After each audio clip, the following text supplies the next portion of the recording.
Good afternoon. My name is Kyle Roberts, and I'm the Executive Director of the Congregational Library and Archives. Welcome to today's virtual book talk, Protestant Modernist Pamphlets, Science and Religion in the Scopes Era, with Dr. Edward B. Davis. To begin, I want to acknowledge that the Congregational Library and Archive resides in what is now known as Boston, which is in the place of the Blue Hills, the homeland of the Massachusetts people, whose relationships and connections with the land continue to this day and into the future. For those of you joining us for the first time, the Congregational Library and Archives is an independent research library. Established in 1853, the CLA's mission is to foster a deeper understanding of the spiritual, intellectual, cultural, civic, and as you'll learn today, scientific dimensions of the congregational story and its ongoing relevance in the 21st century. We do this through free access to our research library of 225,000 books, pamphlets, periodicals, and manuscripts, and our digital archive, which has more than 130,000 images, many drawn from our New England's Hidden Histories project. Throughout the year, we offer educational programs and research fellowships for students, scholars, churches, and really anyone interested in Congregationalism's influence on the American story. Please do check out our website, congregationallibrary.org, to learn more about what we do and for news of upcoming events. Now, our talk today focuses on a really fascinating period in the development of public understandings of religion and science. And as you're going to learn from our speaker, it explores a fascinating set of pamphlets. And I'm going to hold this one up here, which was recently donated to us by the speaker. We are so grateful. This little pamphlet is in the Science and Religion series. Just to give you a little sense of scale, this is the book, which you should definitely go out and buy in relation to its size. I'm really grateful to have this piece in our collection, and I'm equally grateful that there's this fantastic edition that you're going to learn about that reprints not just the one, but all 10 from the series. Without further ado, please allow me to introduce today's speaker. And let's invite him to come up and join us. Dr. Edward, or Ted Davis, is Professor Emeritus of History of Science at Messiah University and a Fellow of the International Society for Science and Religion. An expert on Robert Boyle and the scientific revolution, he also writes about Christianity and science in America since 1800, including the history of creationism and a study of modern Jonah stories, which was featured on 2 BBC radio programs. His latest book, Protestant Modernist Pamphlets, Science and Religion in the Scopes Era, published in 2024 by Hopkins, reprints 10 rare pamphlets on science and religion from 1922 to 1931, with 3 chapters about the Protestant modernist encounter with science. Ted was an advisor for recent exhibits about science and religion at the National Museum of American History and the Museum of the Bible. So I'm going to hand it over to you, Ted. Thanks so much for being here. Okay, thanks so much, Kyle, for your interest in my book and the larger topic of the public understanding of science and religion in America. I'll begin with the just an image of the pamphlets themselves. You've seen the one that Kyle held up for us. These are 3 other pamphlets in the same series. In spite of the slight difference in size on the images, they're all the same size. They're shirt pocket size. They're the kinds of tracts that one would have found in the back of a church in Iraq, typically for distribution 100 years ago. And that's really what we're talking about. We're talking about the period leading up to and after the Scopes trial, which took place in the summer of 1925, coming up on a big anniversary year that many historians will be paying close attention to. Now, the book is an edition of these 10 pamphlets, a critical edition. It has all kinds of scholarly apparatus in it, footnotes, introductions, references, that type of thing. But in addition, it has roughly 100 pages of a short monograph of what I learned about the Protestant modernist encounter with science from reading the pamphlets and from reading lots of other things that the authors also wrote. I'll talk about the cover image of the book in just a moment, but let me review where I got this information for this. In addition to the texts of the pamphlets, which are very rare, I should stress the rarity of them, In one case, there's only one copy that's been cataloged by a research library as part of their collection. That is on the WorldCat database. That's the Library of Congress database, which links research libraries all over the Western world. There's 2 copies of another. There's no more than about 12.5 copies of an individual pamphlet. So each of them is rare. Some of them are extraordinarily rare today. There's also a large archive at the Regenstein Library at the University of Chicago, which contains the correspondence of the entity part of the University of Chicago that printed these. I'll get into that shortly. So there's an entire archive devoted to this project, really, the pamphlet project that was run by an arm of the University of Chicago. And from that, I learned how these pamphlets were, why they were written, how they were conceived, how they were funded, what readers thought. I don't have time today to tell you all of that, but I will talk about what they consist in. I will talk about each of the 10 pamphlets briefly, and I will say how they were funded as a series. There's also letters in that archive from dozens of leading American scientists that often reveal their religious beliefs, if they had any, and their views about the specific topic of science and religion. There's additional information from correspondence in some other archives where those scientists left it, and in publications apart from these pamphlets. So as part of this project, working up to the book, I published a number of articles, about a dozen articles, about the religious lives and beliefs of 5 of the 7 scientists who ended up writing pamphlets in the series. If you're interested in seeing any of that work, just make a request through email. So the image that you see on the cover of the book is the one here on this slide, the staircase image. Where does it come from? Well, it's the frontispiece. If those of you who are book fans know that a frontispiece is an image usually facing the title page of a book, or right before the title page of a book, or sometimes even right after that. So in this case, it is an image, and it is in the front of the book. The book in question is the one you see. A set of 7 separate articles that were written by William Jennings Bryan and published in a newspaper-style magazine, a sort of tabloid-style paper magazine called the Sunday School Times, that was issued weekly out of Philadelphia in the 1920s with a very large circulation. And these 7 articles were collected by the editor of that magazine or journal and published separately as a book that you see here, 7 questions in dispute, 7 questions about religion, whether the modern ideas of religion that were coming into the Protestant churches in the late 19th and early 20th century, whether they were really Christian or not. And you notice the title on the top of the book here, Shall Christianity Remain Christian? That's the issue for Bryan.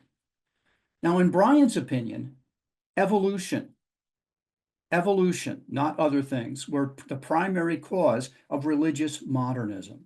The modernist fundamentalist controversy is something you've probably all heard of. It takes place primarily in the 1920s, but there are currents leading up to it. Indeed, the word fundamentalist was first coined in the United States in July 1920, as it's first used in print, by people who oppose the new ideas of the modernists, the group of liberal Christians who were already calling themselves modernists. That was their self-chosen label. And their opponents, the fundamentalists, that was their self-chosen label at the time. So in Bryan's opinion, the modernists had been influenced by evolution to do all the things you see on this staircase. When Bryan designs this cartoon, it's in a letter he writes to the editor of the Sunday School Times. He says the cartoon he has in mind will be a staircase, he says, on which there's no stopping place, i.e. a slippery slope. And it will show 3 well-dressed men going down. At the top, he says, will be a student stepping from Bible not infallible to man not made in God's image. Then he says about halfway down will be a minister with a Bible in his hand, stepping from no deity, meaning no deity of Jesus, to no atonement. And at the bottom, he said, there'll be a scientist stepping from agnosticism to atheism. In Bryan's opinion, evolution caused this, and that was, the illustration is the descent of the modernists. So in Bryan's opinion, this is what evolution led to for Christianity. It led to a progressive loss of belief in key elements of Christian belief. That's what Bryan thought. Now, interestingly, his opinion is actually echoed by a very, very well-known philosopher and historian of ideas. This is Edwin Arthur Burt. Some in the audience may recognize that name. I got introduced to Burt as a graduate student when I was studying the history of early modern science. And Edwin Arthur Burt wrote one of the two textbooks I was required to read in Sam Westfall's course on early modern science.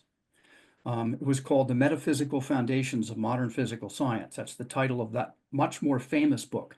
This book that I'm quoting from, Religion in an Age of Science, was written at the end of the 1920s. It's a book that almost nobody reads anymore, but it's fascinating. And I'm pulling out this short segment from Burt to give his opinion of what had happened in Protestant circles. Burt was a former Presbyterian minister who became a signer of the first Humanist Manifesto, for those of you familiar with that. And here's what he was very active in a very liberal church near the University of Chicago, the Hyde Park Baptist Church, which had many, many famous members. I'll say more about that soon. And here's what he wrote.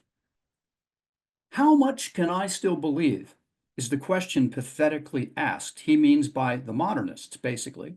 Beginning with 20 or more doctrinal articles, there ensues a process of elimination and attenuation till today, in liberal circles, the minimum creed seems to have been reduced to 3 tenets: belief in God, confidence in immortality, and conviction of spiritual uniqueness in Jesus of Nazareth. And his comment at the end is, thus the pathetic game of give what must, hold what can continues. There are several themes in the book, but in my book, but this is one of them. This is the only one of the prominent themes I'm going to be discussing today. I don't have time to talk about all the others. I want to spend most of my time not talking about this theme, but talking about the pamphlets themselves and their authors. So let's tell that story. In February of 1922, shortly after William Jennings Bryan launched a public campaign to try to stop public schools and public universities from teaching evolution with tax dollars. This had nothing to do with private schools or private universities, only public universities and public schools. Bryan tried to stop them from teaching evolution, and he was given editorial space in the Sunday edition of the New York Times. As you see here, an article, God and Evolution. You can find this easily online if you want to. Bryan published this, as I say, at the end of February of 1922. And in the following weeks, the New York Times asked 3 prominent New York area intellectuals to respond to Bryan in editorials of their own. The first of these persons was the head of the American Museum of Natural History in Manhattan, Henry Fairfield Osborn, a paleontologist. His reply would be published as part of a book he later wrote called The Earth Speaks to Bryan, published right around the time of the Scopes trial. The vision that Osborn has for evolution as the director of this great museum in New York, though, is very, very interesting because it's quite different from the vision of evolution people have today. Indeed, he had an exhibit in which human skeletons are put in a line with skeletons of other primates to imply common ancestry in a kind of straight line. And when that exhibit came out, it was criticized heavily by a fundamentalist preacher in New York, John Roach Straighton. Straighton wrote an article in the magazine The Forum called Fancies of the Evolutionists. fancies of the evolutionists, to which Osborne replied in an article called Facts of the Evolutionists. At the end of that article, detailing the facts of the evolutionists, is this illustration that you can see, labeled Existing Facts of Human Ascent. Now you can do draw your own conclusions from looking at this, but this, of course, is an example, a typical example for the day of scientific racism. You find very similar things in the book that was used in public schools in Tennessee. Tennessee high schools had to use a book called A Civic Biology by George William Hunter, and it doesn't have this image in it, but it has verbal equivalents of this image in that book. So at least to Osborne, what evolution meant, the facts of evolution included scientific racism. A second editorial in response to Bryan was written by Princeton biologist Edwin Grant Conklin, who, as you can see from the left-hand image here, later became a leading public intellectual in the United States. This is from the cover of Time magazine in the 1930s. Conklin served with Osborne and with the famous eugenicist Charles Davenport on a committee that for the American Association for the Advancement of Science. That's a large group in Washington, a big science umbrella organization that still exists today. In fact, they publish the journal Science, which is the most prestigious science journal in the Western Hemisphere. And the AAAS appointed a 3-person committee to respond to Bryan's efforts to ban the teaching of evolution. They appointed Conklin, Osborne, and Davenport. All 3 were eugenicists and scientific racists. So that is what evolution meant in terms of what its larger meanings were for the elite scientists in the 1920s. It meant those things. And Conklin wrote about these, for example, in The Direction of Human Evolution. He wrote a pamphlet. Conklin wrote a pamphlet. A third was by Harry Emerson Fosdick, the most famous liberal preacher of his generation. He was, at the time, in 1922, pastor of the First Presbyterian Church in Manhattan. Soon his pulpit would change for reasons of theological controversy. But his reputation as a preacher was national, partly because he was one of the very first preachers with a national radio ministry, as you see right here. And he also was such a good speaker that Martin Luther King Jr. considered Fosdick the greatest preacher of this century. That's what King told Fosdick. We have a written record of that. Now, Fosdick's most famous sermon was preached the same year, 1922, the same year as Bryan and these editorials. It was preached in May of 1922. Fosdick's editorial was written just a couple months earlier, and the content overlaps considerably, not in words, but in concepts, with what's in his sermon, Shall the Fundamentalists Win?, which is often regarded as one of the most famous sermons of the 20th century in America. So there's actually, it originates, I believe, in his response to Bryan from a couple months earlier. So several months after these editorials were published by the Times, the one by Conklin and the one by Fosdick, but not the one by Henry Fairfield Osborne, became the first installments, 2 of 3 pamphlets that were published in what was to become a decade-long series of what are called leaflets. Notice the title here, Popular Religion Leaflets, the Science and Religion Series. So this would stretch out to 1931, having begun in September of 1922. So they were published by an outfit calling itself the American Institute of Sacred Literature at the top of the cover here. When I first found these, one I first found, which I'll get to later, was by Samuel Christian Schmucker. And when I first found that, I had never heard of this group. I didn't know what this was, and it doesn't exist today, but I had to do a lot of research to try to figure out what it was. When my research on this project began, incidentally, there was no internet. The internet did not exist. The word had not yet been coined.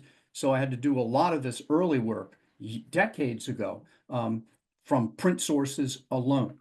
and from paper correspondence. So you can imagine this project began a while ago. So this was a correspondence school at the University of Chicago Div School. It was intended for Protestant ministers in North America who would get continuing education in biblical studies and theology by corresponding with the Div School. So I'll say more about that later, but that's so far, that's the people who published these. Now, the two pamphlets I just showed you by Fosdick and Conklin were accompanied by a third pamphlet, which had not previously been published anywhere, and that was by Shaler Mathews, the dean of the University of Chicago Div School. And he edited the entire series for the AISL. His pamphlet, called How Science Helps Our Faith, published also in September 1922.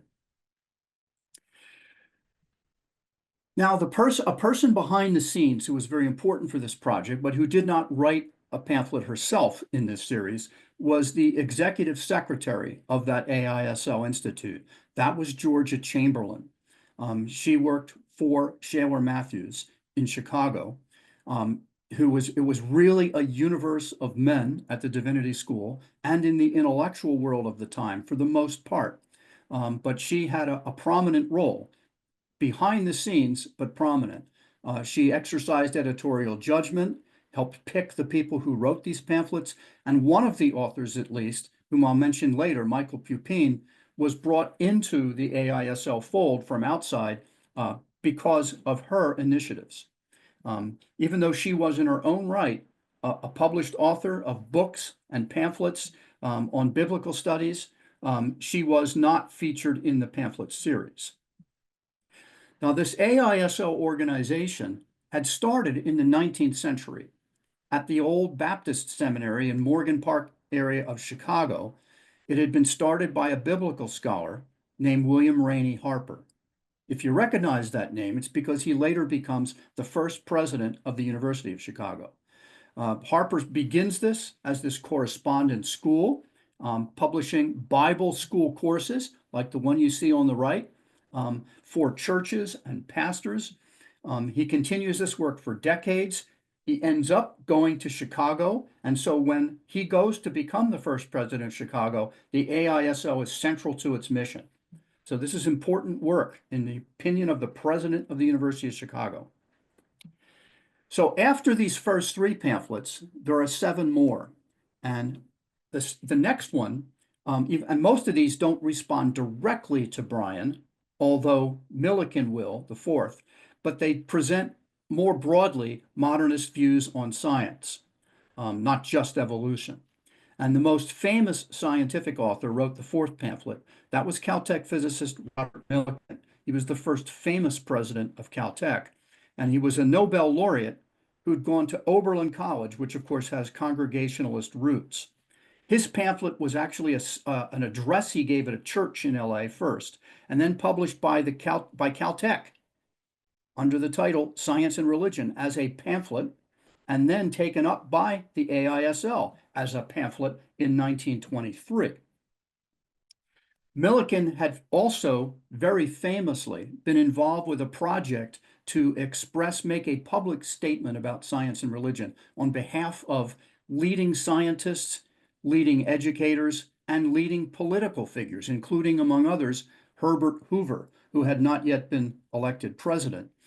But these are individuals who signed a statement he wrote for the New York Times, in which he attacks 2 erroneous views, says the New York Times, the idea that science and religion are in conflict, and a related idea. And he writes about these in this short statement, which is reprinted often, including in his own book, Evolution in Science and Religion.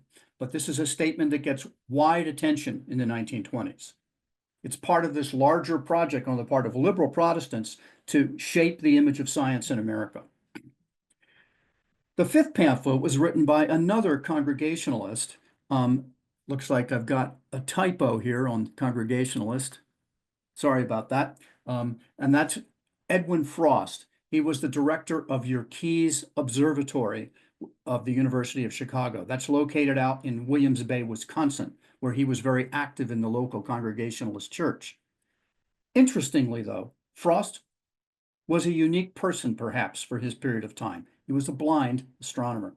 He had suffered loss of vision in each eye after his career was well launched. And so he had to become an administrator rather than an observational scientist.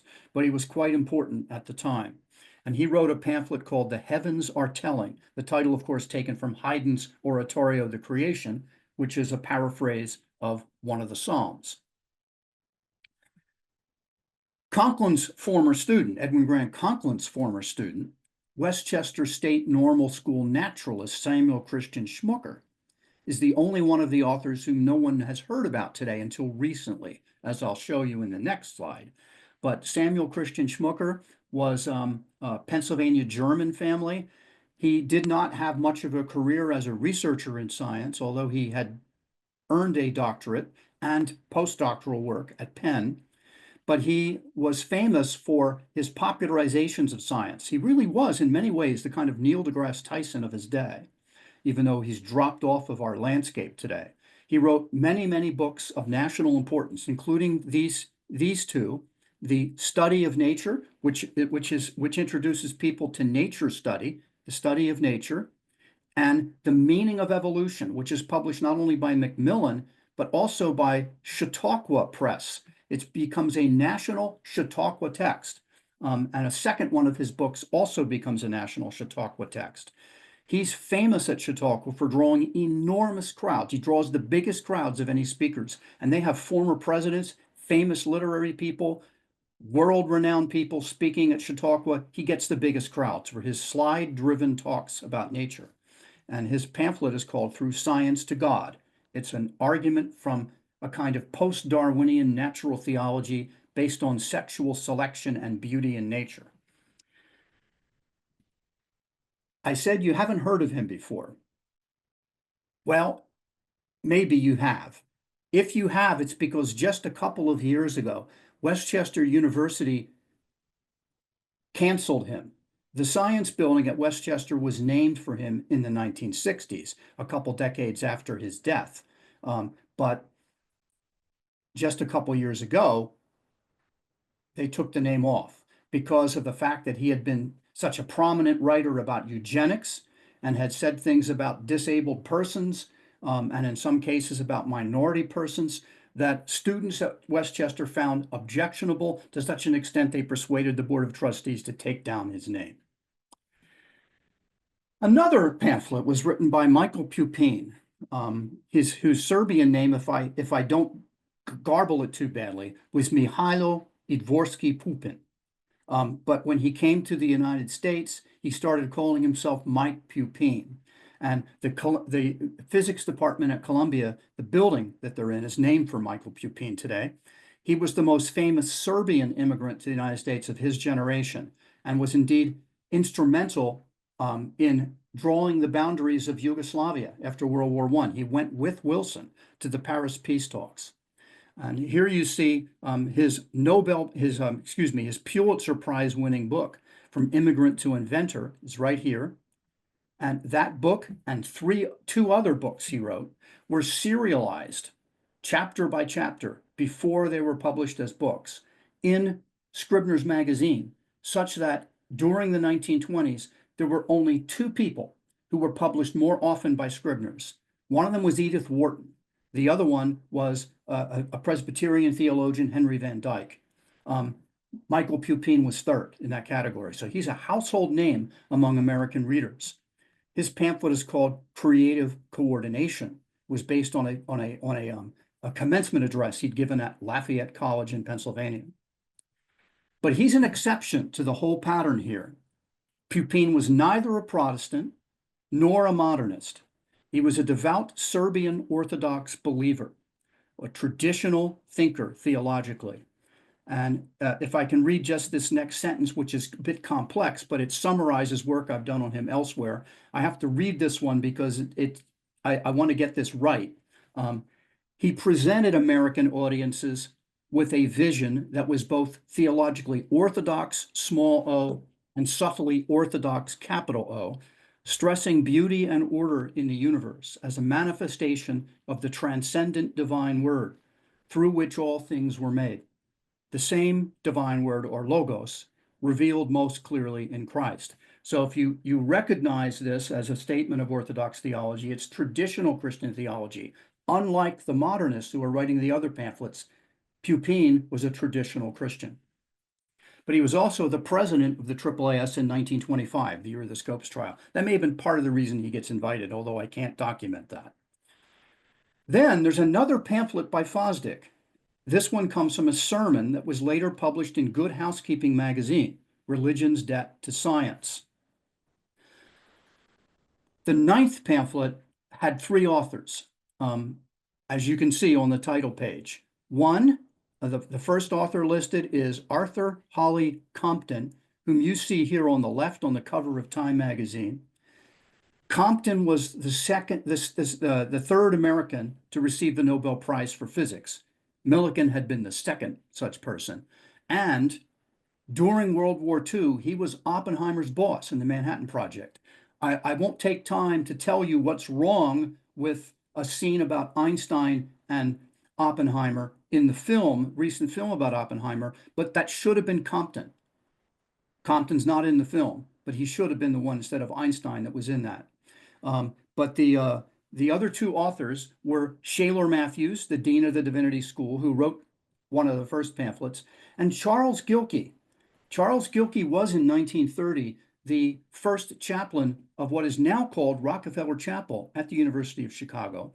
He had been previously the pastor of the Hyde Park Baptist Church, where Compton and Mathews were both active members, where Edwin Arthur Burt had also been a member, and where the final author coming up, the geologist Kirtley Mather, had been a member when he was a graduate student. So this was a church where lots of things, where modernist things were happening. Gilkey is the father of Langdon Gilkey, the very famous Protestant theologian. So this is 3 separate chapel addresses from the chapel at University of Chicago, printed that way. Later, Compton gave the Terry lectures at Yale, a very famous series of lectures on science and religion. Millikan had also given them. There's Millikan's book. Princeton astronomer Henry Norris Russell, if you've heard of the Russell-Hertzsprung diagram, this is the same guy. He did a series of these. Lots of other famous scholars at the time did them, and so did Compton, The Freedom of Man. And Joseph Needham, the great British scientist. So these lectures about human freedom were very important, and they drew on his address in Chicago, among other things. The last pamphlet was written by geologist Kirtley Mather from Harvard. Mather, as a graduate student in Chicago, attended a Sunday school class taught by Mathews at the Hyde Park Church. He later testified at the Scopes trial. In fact, there's evidence that he was the person who suggested the idea of having expert witnesses at the Scopes trial, where he also helped Clarence Darrow go through his mail and prepare for the cross-examination of Bryan that so many people know about today because of its depiction in Inherit the Wind, which is otherwise a very profoundly unhistorical film about the Scopes trial. Mathews' pamphlet's called The Religion of a Geologist. Back right before the Scopes trial, he'd been teaching at a Baptist college in Ohio, now Denison University, and he wrote a very, very rare series of lectures called Christian Fundamentals in the Light of Modern Science that was distributed to students in this class, who were mostly Denison College students. Mather also quite famously wrote a book in the late 1920s called Science in Search of God. That was a Religion Book of the Month Club selection. And just as famously, he taught a Sunday school class at the Baptist Church in Newton Center, Massachusetts, that was also, I think, a Congregationalist church in the gathering, at least. The church schools of the Baptist and Congregationalist churches gathered to meet with Mather, and he'd bring in famous visitors to Harvard and have them come in and speak on Sunday mornings. So this is a person who had very wide interests in intellectual life at the time. And later he becomes book review editor of both American Scientist and American Scholar. So he's quite influential. Indeed, I would suggest that through his close friends Harlow Shapley and Ralph Wendell Burho, who was the founder of the journal Zygon, Mather's ideas are still very much alive today. He's kind of an intellectual bridge between the modernists of the 20s and these two more recent writers, Shapley and Burho, although both of them are now long deceased. I also suspect that Stephen Jay Gould's famous NOMA view of non-overlapping magisteria for science and religion comes from Mather. Mather and Gould were very, very tight. Gould used to have Mather come into his class on evolution every year and talk about the Scopes trial. And when Mather passed, Gould gave the eulogy in Harvard Chapel. I don't have direct evidence that Gould got this from Mather. I think he did.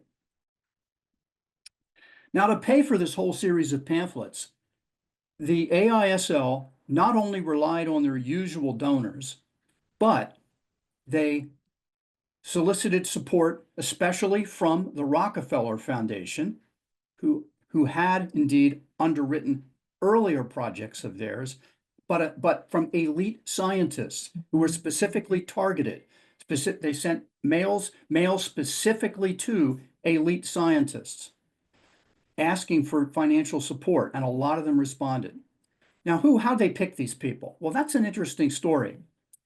Some of you may have heard of this publication, now called American Men and Women of Science, but American Men of Science, which is what it was called until the 1970s, was the biographical dictionary of members of the American Association for the Advancement of Science, that same group that had organized that three-person committee to respond to Bryan. And in that publication, the most eminent people, mostly men, the most eminent men of science, if you will, were identified in their entries with a little star. For example, right here, physicist William Bliss from Johns Hopkins. This star 1 means he was given a star in the first edition, which is from the first decade of the 20th century. And then likewise down below him, Horatio Hackett Newman of Chicago, a zoologist, got the star in the second edition. These were selected by their peers in a poll taken by the editor of American Men of Science. You don't find this anymore in American Men and Women of Science, but it was there then. So these were considered the most eminent people in their fields. They all received letters from the AISL sending them pamphlets asking for their financial support. For example, here is the first year of these pamphlets. 1922 to 23 is the fiscal year from July 1 to June 30th. And that particular year, here is the first part of the first page of the record of donors to the AISL. Now, many of these people were just pastors who were already on their mailing list, but some of them were not. Thomas Chamberlain, among the most famous geologists in American history, under whom Mather studied at Chicago. Robert Millikan, right here. Charles Davenport, the famous eugenicist. And down at the bottom, the American Association for the Advancement of Science. The AAAS itself donated for several years to support these pamphlets about science and religion. The book contains a long appendix listing every contribution by every person in the scientist category according to the AISL. They categorize people by whether they're scientists or not, and the science organizations such as the AAAS listed here. So you can see that for yourself if you own the book. But the bottom line is they got support from these individual scientists as well as the AAAS, and then they got a lot of support from matching pledges from the Rockefeller Foundation, listed down here. The Rockefeller Foundation was one of the leading funders of science in America in the 1920s. There was no National Science Foundation. There was no National Institutes of Health. There was the Rockefeller Foundation. There was Abraham Flexner. There were other prominent funders of science, but it was not the government except for defense purposes.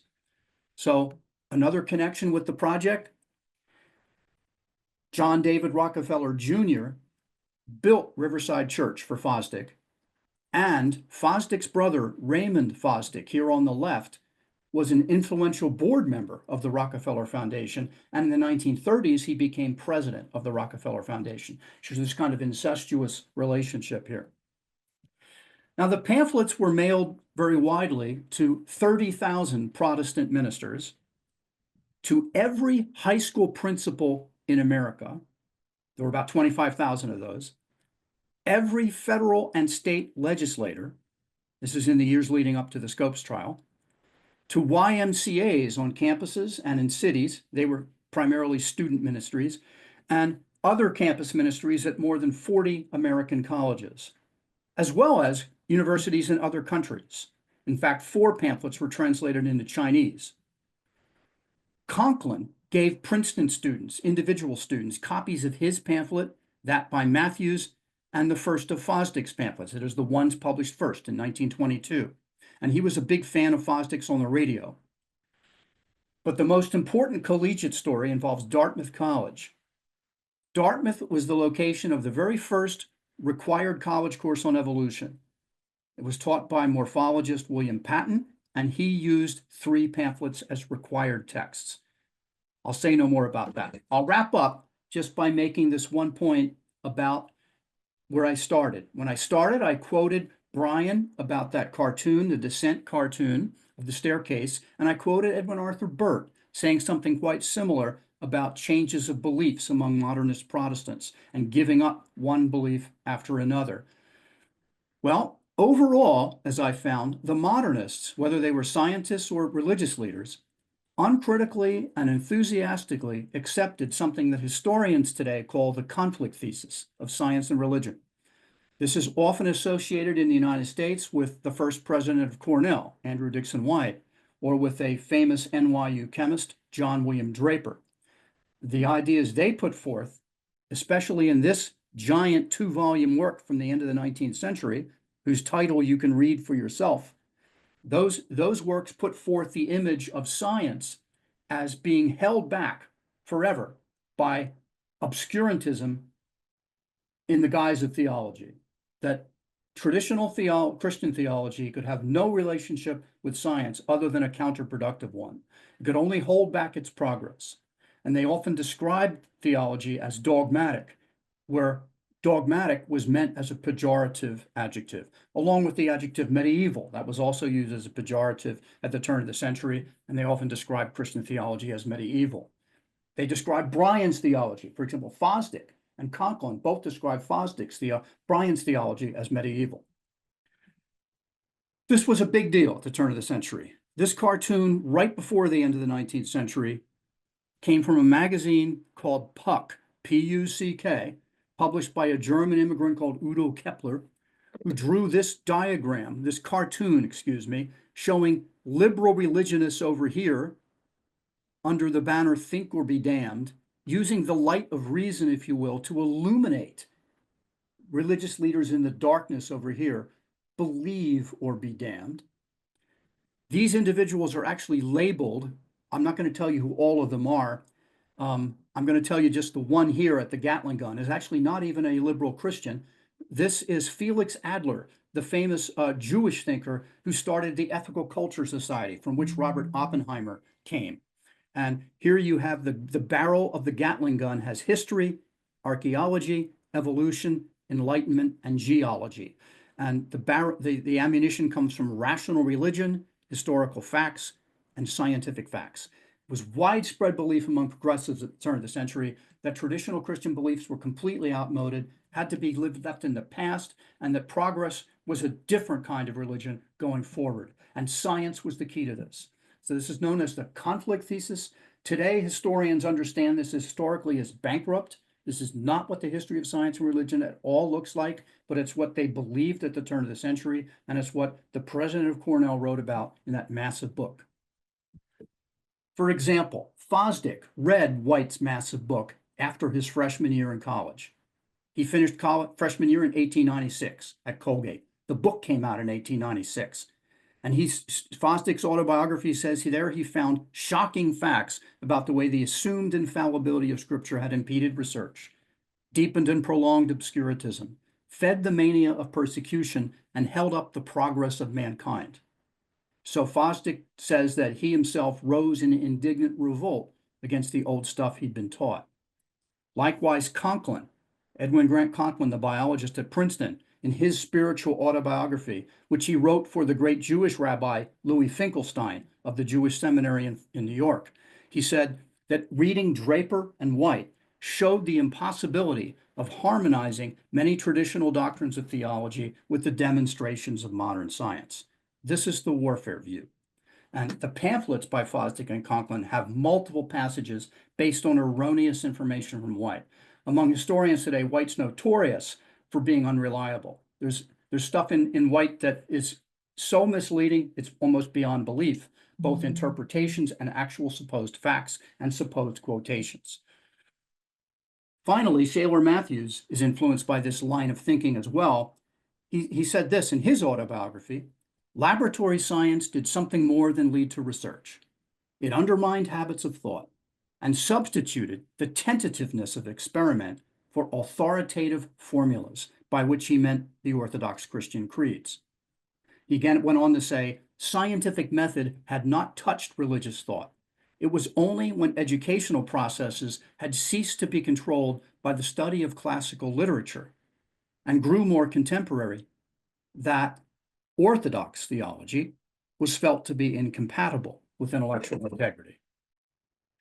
So I've said more than enough. At this point, I'd like to close the slides and open it to questions. Thank you so much, Ted. What a fantastic topic. And the questions are I've got so many questions here written down, and they're coming in through Q&A. I'm going to start right out with one from Charlie Hambrick-Stowe, former board chair here at the library and a great scholar himself. So he writes, the term fundamentalist derives from the 1909 pamphlet series later book, The Fundamentals. So this pamphlet war goes back to the first decade of the century. In the Fundamentals, several articles that deal with science and religion do not reject evolution at all, but rather evolution without God. They assert that there's no conflict with geology, since obviously the days in Genesis are vast eons of time. So how do you think about this, Ted, about how views on evolution were kind of hardening in the decade or so before 1925? That's all true, everything that was said there. The word fundamentalist as a word is first used in print in 1920, but it does indeed clearly refer back to the Fundamentals, that series of publications from earlier in the decade. Now, what seems to galvanize Bryan is World War I, what they called the Great War at the time. Bryan has never been an evolutionist. He's always thought that evolution meant social Darwinism, as we call it now. And for him, that was bad. He was a political progressive, quite left-wing. In fact, a recent biographer of Bryan has compared him with Bernie Sanders. In many ways, he had positions like that. But in his view, evolution meant cutthroat capitalism. It meant enhancing class pride. It meant, as he called it, the law of hate. He described natural selection as the law of hate, the law by which the strong crowd out and kill off the weak. That's what he called it. And so in his view, it was fundamentally immoral. And he came to believe that the teaching of evolution in German universities had led to German militarism in the Great War. And he read a book, in fact, written by an eminent American biologist, Vernon Kellogg, who'd followed his former student, the pacifist Quaker Herbert Hoover, to Europe before America got into the Great War to provide humanitarian aid to people there. And Kellogg had been educated in Germany for his PhD. He was fluent. He was billeted in a house that was also used as the headquarters of the High Command in that part of Belgium and then later in France. And he spoke with German officers every night. In his book, Headquarters Nights, he presents an overview of German officers and who were university professors. He invents a Professor von Flussen, who believed that Darwinism justified the military domination of the world by Germany. So this is something that Bryan thinks he has evidence for. And if this is what it's going to do, we got to stop it in American schools. So it's actually his response to social Darwinism of various types more than anything else that motivates him to get it out of public schools. He also does think it's anti-biblical and anti-Christian to boot, but it becomes a political issue for him at that point after the Great War. What I love what you're what you're really revealing to us here, both in this, and this will be a segue to the next question, is that it's very hard to draw a right and wrong, right? In these, that there's complex motivations for the ideas that folks have. I think one thing that might honestly be surprising for some of our viewers is the liberal Protestant connection to eugenics, which is a chapter, I think, in the history, in our more popular understanding of the history of science, that I feel like more scholars like yourself are bringing to light these days, but is not one that many are looking back with a great deal of pride on, and as a story they're trying to, maybe in some ways, try to brush aside. So David Mackey asked a question that I think sort of follows from that. How do sort of 21st century descendants of these modernists explain the racism and eugenicism of these early scientific movements? Well, that's a nice question. First, I would say that in terms of the liberal religious responses to eugenics, there's a terrific book that I cite in mine, a book by Christine Rosen, and it's called Preaching Eugenics. So people in the audience can just go look that up. That's the whole title, Preaching Eugenics, Christine Rosen. So if you look for that, you can learn more about this. But this was attractive to many because of Mendel's rediscovery. Mendel's laws are rediscovered around 1900, having been neglected for 3.5 decades. And they lead many scientists to believe that there are specific genetic factors associated with aspects of human personality and behavior, that there are specific genetic factors for this. Now, that's, from our perspective today, far too simplistic. But at the time, they thought this might be true. And so if you combine this with the notion that survival of the fittest could root out the unfit, then if you take charge of human destiny, you can try to breed people, literally breed people, to get rid of the bad genes that cause these bad behaviors. Schmucker even believed, for example, that eugenics would root out sexual promiscuity, exploitation of workers, and over-aggressive behavior of individuals. He thought that could be the case. And so a lot of liberals who are post-millennialist in their theology want to come along and latch on to this because it sounds like the route to go to spread the kingdom of God on earth. What do we do with that legacy? I mean, we're 100 years on, but and as a scholar are used to, your work goes back to the 17th century. Some of the other pieces you're doing.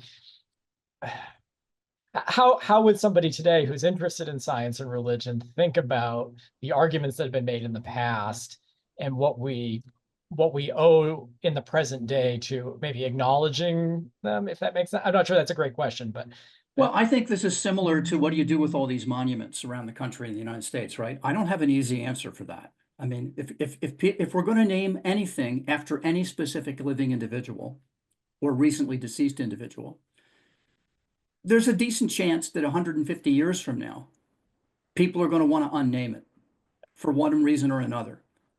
I can't fix that.